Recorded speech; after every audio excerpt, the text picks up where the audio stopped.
جنبی سے میل جول اور مسافہ جائز ہے. حضرت ابو ہریرہ روایت کرتے ہیں کہ ایک دن بحالت جنابت میں نے رسول اللہ صلی اللہ علیہ وسلم سے ملاقات کی. آپ نے میرا ہاتھ پکڑا اور میں آپ کے ساتھ ہو لیا. آپ ایک جگہ بیٹھ گئے اور میں چپکے سے نکل گیا. گھر جا کر غسل کیا, پھر واپس آیا. آپ ابھی بیٹھے ہوئے تھے. آپ نے پوچھا, اے ابو ہریرہ تو کہاں گیا تھا؟ میں نے سارا حال کہہ سنایا تو آپ نے فرمایا, سبحان اللہ, تحقیق مومن ناپاک نہیں ہوتا. نبی صلی اللہ علیہ وسلم کا یہ فرمان کہ مومن ناپاک نہیں ہوتا, اس کا مطلب یہ ہے کہ مومن حقیقتاً نجس اور پلید نہیں ہوتا. جنابت حکمی نجاست ہے, حسی نہیں.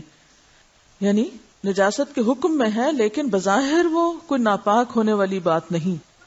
یعنی شریعت نے مصلحت کی بنا پر ایک حالت میں حکماً اس پر غسل واجب کیا ہے. بس جنبی کے ساتھ ملنا جلنا, اٹھنا بیٹھنا, اختلاط, ارتباط, کھانا پینا سب جائز ہے. یہاں یہ بات یاد رہے کہ بعض اوقات ایسا بھی ہوتا ہے کہ انسان حالت جنابت میں ہوتا ہے تو ہمارے ہاں تو اس میں اتنے زیادہ بچیوں کو ڈرایا جاتا ہے کہ ایک قدم بھی اٹھایا تو معلوم نہیں کیا قیامت آ جائے گی اور تم کمرے سے نکل ہی نہیں سکتے جب تک کہ پاک نہ ہو. تو بعض اوقات حالات کا تقاضا ایسا ہوتا ہے کہ جس میں انسان کو کچھ ضروری کام نپٹانے پڑتے ہیں. بعض اوقات جیسے بچوں کو اسکول چھوڑنا ہے یا ان کو ناشتہ بنا کے دینا ہے یا کچھ, تو پھر دو ایکسٹریم پہ لوگ چلے جاتے ہیں. یا تو پرواہ نہیں کرتے پاک ناپاک ہونے کی, یا یہ ہے کہ وہ اس چیز کو اتنا ایشو بنا لیتے ہیں کہ باقی سارے کام ان کے متاثر ہو کے رہ جاتے ہیں. تو اس چیز کو اپنی حدود میں رکھ کے لائٹلی لینا چاہیے. جو فریضہ ادا کرنا وہ کر لے اور باقی چیزیں جو ہیں ان کو ایشو نہ بنایا جائے. یعنی اگر کسی وقت مجبوراً تھوڑی دیر کے لیے گھر سے بھی نکلنا پڑ جائے, جیسے حضرت ابو ہریرہ باہر نکلے ہوئے تھے, تو اس میں بھی حرج نہیں ہے. اس کا یہ مطلب نہیں کہ آپ ٹال مٹول کر کے تو دن بھر کی نمازیں گنوائیں. یہ صرف رخصت کی بات ہے یا کیا کر سکتے ہیں آپ, اس کی بات ہے. اس کا یہ مطلب نہیں کہ یہ ایک عادت یا ایک روٹین بنا لی جائے ناپاک رہنے کی. بعض لوگ کچھ کھاتے نہیں پیتے نہیں کہ ہم ناپاک ہیں. کھانا پینا بات چیت لین دین, یعنی اگر کسی کا ہاتھ دوسرے پاک بندے سے چھو گیا تو وہ کوئی ناپاک نہیں ہو جائے گا. یا کسی کپڑے کو ہاتھ لگ گیا یا کسی چیز کو یا کسی کھانے کو, تو وہ کھانا ناپاک نہیں ہوگا کیونکہ یہ حسی نجاست نہیں ہے. آپ کے ہاتھ میں کوئی گندگی نہیں ہے. اگر اس حالت میں کبھی آٹا گوندنا پڑ جائے یا کوئی پیڑا یا روٹی بنانی پڑ جائے, اور دیکھیے کہ بعض اوقات بچے چھوٹے ہیں رو رہے ہیں, ان کو کھانا چاہیے اور آپ کہیں روتے رہیں جو روتے ہیں, میں تو ناپاک ہوں اس لیے میں تو کوئی کام نہیں کر رہی. تو یہ ایک دوسری ایکسٹریم ہوگی, ایسا کرنا درست نہیں. اگر ضرورت کے تحت تھوڑی دیر, گھنٹہ 2 گھنٹہ کسی وجہ سے ڈیلے کرنا پڑے. بعض اوقات ایسا ہوتا پانی نہیں ہوتا, تو ایسی صورت میں کیا کریں گے؟ ایسی صورت میں آپ ویٹ کریں گے. بعض سپلائی کا پانی 1 گھنٹے تک آ رہا ہے, تو اب آپ کوئی کام کاج نہ کریں, اندر مرغی بن کے بیٹھ جائیں کہ میں ناپاک ہوں میں ناپاک ہوں. نہیں, سب کام کریں اپنے, اور جو پانی آ جائے تو نہا لیں. ایسا کرنے میں کوئی گناہ نہیں, کوئی جرم نہیں, کوئی غلطی نہیں. رسول اللہ صلی اللہ علیہ وسلم نے ایک انصاری کو بلایا. جب وہ آیا تو اس کے سر کے بالوں سے پانی ٹپک رہا تھا. آپ نے پوچھا, شاید تم جلدی میں نہائے ہو؟ اس نے کہا, ہاں اے اللہ کے رسول. آپ نے فرمایا, حالت جنابت میں اگر کسی سے فوری ملنا ہو اور نہانے میں دیر لگے تو وضو کرنا ہی کافی. حضرت عمر نے آپ سے پوچھا, میں رات کو جنبی ہوتا ہوں تو کیا کروں؟ آپ نے فرمایا کہ تم اپنے ذکر کو دھو ڈالو اور وضو کرو اور سو جاؤ. رسول اللہ صلی اللہ علیہ وسلم جب حالت جنابت میں کھانا یا سونا چاہتے تو نماز کے وضو کی طرح وضو کر لیتے.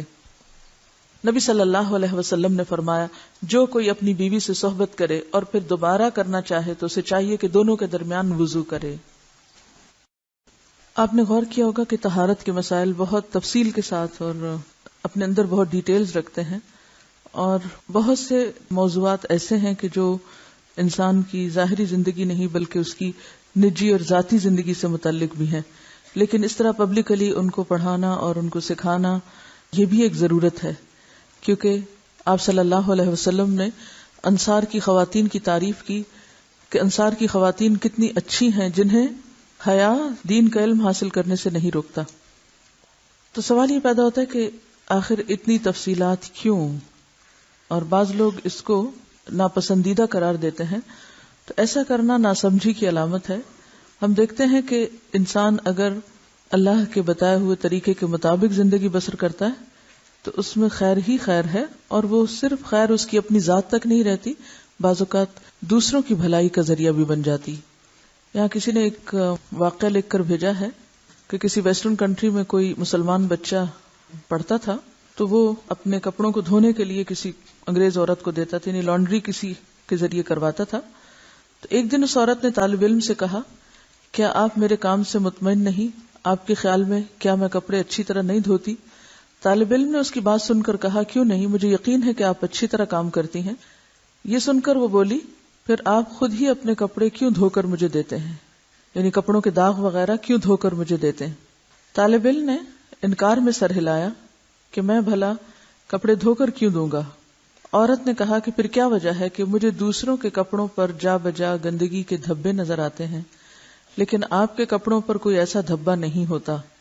اس کے پوچھنے میں واضح حیرت تھی۔ نوجوان مسکرایا اور بولا اب بات سمجھ میں آتی ہے، اب میں آپ کو بات سمجھا دیتا ہوں، یعنی اب میری سمجھ میں بات آئی ہے کہ آپ کا اشارہ کس طرف ہے۔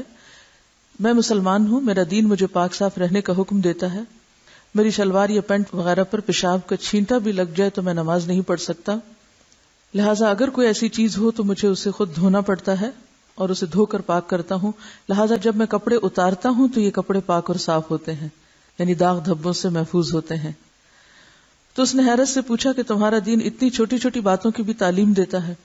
نوجوان نے کہا ہاں، ہمارے رسول صلی اللہ علیہ وسلم نے ہمیں یہ حکم دیا ہے کہ ہم جب بیت الخلاء میں جائیں تو دعا پڑھیں، جب باہر آئیں تو دعا پڑھیں، کپڑے پہنوں تو دعا پڑھوں، کھانا کھا کر فارغ ہو کر گھر سے نکلتے وقت، سوتے جاگتے وقت، زندگی کے ہر کام یا ہر موقع پر ہمارے رسول نے ہمیں دعائیں سکھائی ہیں، اور اس کے ساتھ ہی یہ کہ ان تمام باتوں کے ادب آداب بھی سکھائے ہیں۔ تو اس انگریز عورت کو وہ باتیں بہت دلکش اور حیران کن محسوس ہوئیں، اور کچھ دن تک وہ اس طالب علم کی عادات کا مزید جائزہ لیتی رہی، اور بالآخر اسلام اس کے دل میں گھر کر گیا اور وہ مسلمان ہو گئی، اور اس کے بعد اس نے اپنے گھر کے دوسرے افراد کو بھی مسلمان کیا، اسے ایک خاتون نے۔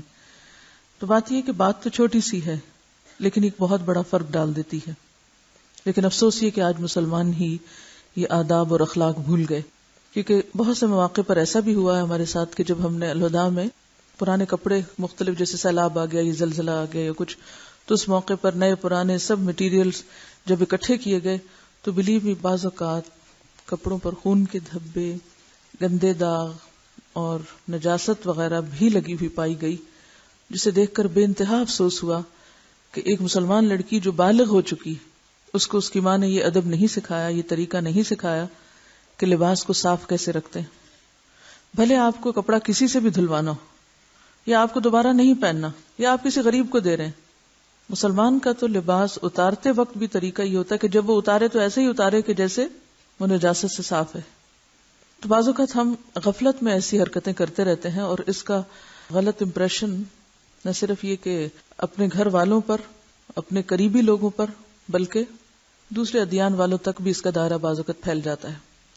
تو ان معاملات میں جو بظاہر لوگوں کی نگاہوں سے چھپے ہوئے ہیں، ہمیں اپنی باطنی زندگی میں، نجی زندگی میں، داخلی زندگی میں، پرائیویٹ لائف میں بھی اللہ کے تقوی کا ثبوت دینا ہے اور ان تمام چیزوں کا خیال رکھنا ہے۔